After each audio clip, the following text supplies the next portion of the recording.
नमस्ते दोस्तों। आज की वीडियो शुरू करने से पहले मैं बता दूं कि मेरी तबीयत थोड़ी ठीक नहीं है और इसीलिए आपको मेरी आवाज़ थोड़ी बैठी हुई लग रही होगी। खैर, ये सब चलता रहता है। चलिए आज की वीडियो को शुरू करते हैं। तो आज की कहानी भी हमेशा की तरह बहुत ही प्रेरणादायक कहानी है। कैसे एक माँ भूखी रहकर भी अपने बेटे का पेट भरती है, पर बुढ़ापे में बेटा बहू उसे 2 रोटी के लिए भी तरसा देते हैं। कहानी को अंत तक ज़रूर देखिएगा। कहानी का शीर्षक है 2 रोटी। चलिए कहानी शुरू करते हैं। शाम का धुंधलका उतर आया था। आंगन में रखी पुरानी चारपाई पर बैठी सरला देवी गली की ओर टकटकी लगाकर देख रही थी। उनकी आंखें बार बार रास्ते पर टिक जाती थी, मानो किसी का इंतजार कर रही हों। वह किसी और का नहीं, अपनी बहू रीना की बाट जोह रही थी, जो दोपहर से ही पड़ोसन के साथ बाजार गई थी। वह हर थोड़ी देर बाद उठकर दरवाजे तक जाती और फिर उदास होकर वापस लौट आती। दिल में एक ही सवाल, कब आएगी बहू? रसोई की चाबी तो साथ ही ले गई है, अब भूख किससे कहूँ। थोड़ी देर बाद पड़ोसन सुधा लौटती दिखी। अरे सुधा बेटी, इधर तो आ जरा। सुधा ने आते ही पूछा, क्या हुआ अम्मा, इतनी बेचैनी में क्यों बैठी हो? सरला की आंखें डबडबा गई। बेटी, रीना तेरे साथ ही गई थी ना, अभी तक लौटी क्यों नहीं? सुधा ने ठंडी सांस भरते हुए कहा, अम्मा भैया जी रास्ते में मिल गए थे, वो ऑफिस से आ रहे थे, फिर दोनों मिलकर होटल चले गए। मैंने तो समझा आपको पता होगा। होटल? सरला का गला भर आया। कम से कम मुझे पूछ तो लेते। यहाँ एक बूढ़ी बैठी है, उसकी किसी को परवाह नहीं। सुधा ने कुछ कहना चाहा, मगर सरला ने हाथ उठाकर इशारा कर दिया और चुपचाप चारपाई पर बैठ गई। आंख से आंसू लुढ़क पड़ा। ये कोई पहली बार नहीं था, ऐसा अक्सर होता था। सुबह का नाश्ता तो कब का बंद हो चुका था। कभी कभार चाय मिल जाए तो अहोभाग्य। सरला जी की आदत सुबह गर्म पानी पीने की थी, पर बहू के आने के बाद जब से रसोई बहू ने संभाला, रसोई में ताला लगाने लगी। जब शुरुआत में पहली बार उसने ताला लगाया था तो सरला जी ने पूछा, बेटा ये क्या कर रही हो, रसोई में ताला? बहू रीना थोड़ा झुंझला सी गई और कहा, अम्मा रात में बिल्ली रसोई में घुस जाती है, इसलिए लगा रही हूँ। हर काम आपसे पूछ कर करना पड़ेगा क्या? तब तक सरला जी का बेटा अरुण वहां आ गया। अरुण को वहां देखते ही बहू ने गिरगिट की तरह रंग बदला और तुरंत आंख में आंसू भी भर आए। सरला जी कुछ समझ ही नहीं पाई। तब तक रीना ने कहा, नहीं अम्मा, आप गलत मत समझें। अगर आपको मेरी चाबी रखने से दिक्कत है तो आप ही रख लीजिए, पर ऐसा इल्जाम मुझ पर मत लगाइए। सरला जी हैरान रह गईं। ये तू क्या कह रही है बहू? अरुण ने रीना से पूछा, क्या हो रहा है यहाँ, तुम रो क्यों रही हो? रीना ने रुआंसे आवाज में कहा, देखिए ना, मैंने रात में बिल्ली के डर से रसोई में ताला क्या लगा दिया। अम्मा मुझे इतना बुरा भला कह रही हैं। कहती हैं ये रसोई तूने अपने बाप के यहाँ से लाई है क्या, जो ताला लगा दी? किससे पूछ के ताला लगाया? अब क्या मैं अपनी मर्जी से कुछ भी नहीं कर सकती? इतना कहकर वो रोने लगी। सरला जी ने कहा, नहीं बेटा, मैंने ऐसा कुछ भी नहीं कहा। पर अरुण को माँ की बात पर बिल्कुल विश्वास नहीं हुआ।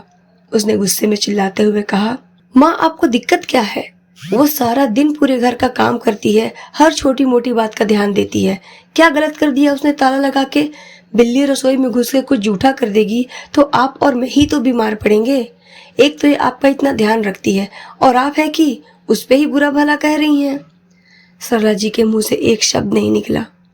उस दिन के बाद से उनका सुबह का गर्म पानी छूट गया, क्योंकि बहुत देर तक सोती और सरला जी चाबी मांगने जाती तो चाबी से पहले 4 बातें सुनने को मिलती।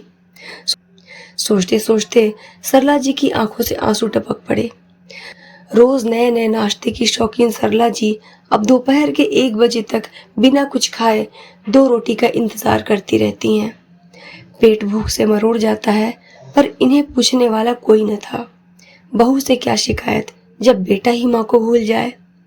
सरला जी को वो समय याद आने लगा जब उन्होंने अपने बेटे अरुण के लिए जीवन की हर खुशी कुर्बान की थी। शादी के 18 साल बाद मन्नतों से बेटा हुआ था।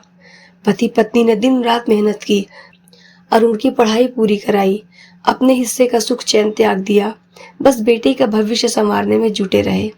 लेकिन पति के निधन के बाद जैसे सब कुछ बदल गया। अरुण और रीना के साथ होते हुए भी सरला खुद को पराई सी महसूस करती। रसोई की चाबी हमेशा बहू के पास रहती, कहीं जाती तो ताला जड़ कर जाती, जैसे वह अपनी ही मां समान सास से डरती हो कि कहीं वह अनाज न चुरा ले। सरला कई बार अरुण से कहना चाहती, पर बेटे का जवाब हमेशा दिल चीर देता। माँ अब बस कीजिए, आपने जिंदगी जी ली, अब हमें भी जीने दीजिए। सरला अपने अतीत की यादों में खोई थी कि तभी सुधा एक कप चाय ले आई। अम्मा, ये लो चाय, थोड़ी तबीयत ठीक लगेगी। सरला ने चाय हाथ में ली, मगर झिझकते हुए बोली, बेटी, अगर तेरे घर में 2 रोटियां रखी हो तो दे देना, चाय के साथ खा लूंगी। सुधा एक पल को चुप रह गई, बिना कुछ कहे गई और गरम गरम रोटियां सब्जी के साथ ले आई। ये लीजिए अम्मा।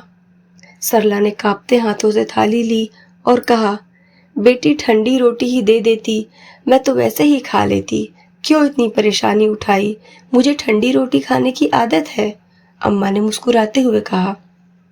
सुधा ने कहा, अम्मा ठंडी क्यों, आप गरम खाइए, और चाहिए तो बता दीजिएगा। सुधा का भी दिल भर आया, क्योंकि वो जानती थी अम्मा हमेशा अपने लिए गर्म रोटी सेक कर खाती थी। चाहे कितनी भी थक जाए, ठंडा खाना देखकर मुंह बन जाता था अम्मा का। और आज कुछ भी खाने में कोई दिक्कत नहीं, चाहे सूखी बासी रोटी ही क्यों ना हो। सोचते हुए सुधा की आंखों में भी आंसू आ गए।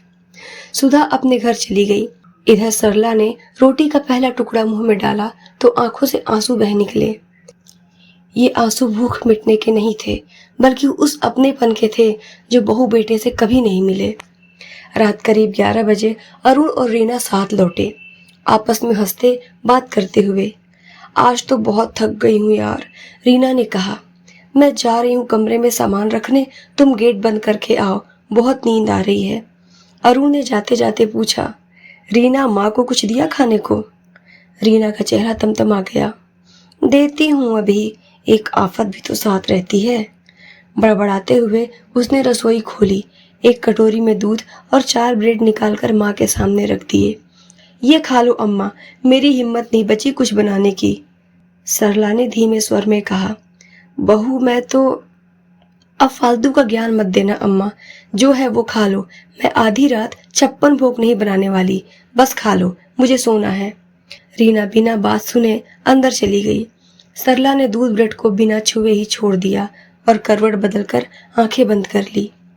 अगली सुबह रीना की चिल्लाहट से घर गूंज उठा। देखो तो जरा अपनी माँ को, कल दूध ब्रेड छुआ भी नहीं, खाना है तो खाओ वरना साफ बता दो, बर्बादी क्यों करती हो? अरुण भी नाराज होकर बोला, माँ पैसा पेड़ पर उगता है क्या, क्यों बर्बाद किया? सरला की आंखें भीग गई। बेटा मैंने तो खा लिया था, सुधा बेटी रोटियां दे गई थी। रीना तिलमिला उठी। वाह, अब पड़ोसियों से भीख मांगोगी, लोग क्या कहेंगे कि हम माँ को खाना नहीं देते? अरुण ने गुस्से में कहा। माँ आपको जरा भी शर्म नहीं आती, हमारी इज्जत मिट्टी में मिलाती फिर रही हो। अच्छा होता आप किसी वृद्धाश्रम में होती, जब वहां 2 वक्त की सूखी रोटी दाल के साथ मिलती तो समझ में आता। सरला ने सिर झुका लिया, फिर धीमे स्वर में बोली, क्यों नहीं बेटा, मुझे वृद्धाश्रम छोड़ाओ, वहां 2 वक्त की रोटी तो मिलेगी, भूखे पेट तड़पते तो नहीं रहूंगी, समय से रोटी मिलेगी, पेट में राहत तो रहेगा और ताने सुनने को नहीं होंगे, कम से कम सुकून से तो रह लूंगी। सरला जी की आवाज कांप रही थी। उन्होंने आगे कहा, 2 सूखी रोटी के इंतजार में सुबह से कमरे में बाट जोहते रहो, एक गिलास पानी के लिए भी ताला खुलने का इंतजार करो, जैसे पता नहीं क्या चुरा कर खा लूंगी मैं। मेरे पति के बनाए हुए घर में ही मैं किसी पालतू कुत्ते की तरह कोने में पड़े रहती हूँ 2 रोटी के लिए। अगर ये घर मैंने तेरे नाम नहीं किया होता तो आज तुम दोनों मेरे आगे पीछे घूमते, पर मैं ही पागल थी, बेटे की मोह में दुनिया की रीत भूल गई कि जब तक मैं किसी के काम की रहूंगी तभी तक मेरी इज्जत रहेगी, नहीं तो नहीं।